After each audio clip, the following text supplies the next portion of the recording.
সত্ৰনগৰী বৰপেটাৰ সমাজ জীৱনৰ এক সময়ৰ এগৰাকী অতি জনপ্ৰিয় স্বভাৱসুলভ কৌতুক শিল্পী নিংনি ভাউৰীয়াৰ জীৱন কাহিনীৰে সমৃদ্ধ নিংনি ভাউৰা শীৰ্ষক গ্ৰন্থখনৰ দ্বিতীয় সংস্কৰণ প্ৰকাশ পাইছে।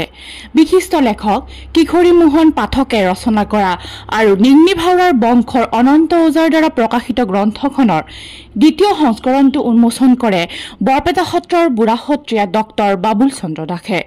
বৰপেটা প্ৰেছ ক্লাবত আয়োজিত গ্ৰন্থ উন্মোচনী সভাত নিংনি ভাউৰা শীৰ্ষক গ্ৰন্থখন উন্মোচন কৰি দিয়া ভাষণত বুঢ়া সত্ৰীয়া ডক্টৰ বাবুল চন্দ্ৰ দাসে নিংনি ভাউৰাই কৌতুকতাৰে সমাজ সংস্কাৰ কৰিব বিচৰাৰ লগতে ব্ৰিটিছ চাহাবকো সেও মানিবলৈ বাধ্য কৰাৰ কথা উল্লেখ কৰে। নিংনি ভাউৰাই তেওঁৰ জীৱনকালত কৌতুকৰ জৰিয়তে সমাজখনত চলি থকা নানা অনিয়ম সমাজৰ আগত দাঙি ধৰিছিল বুলি উল্লেখ কৰে।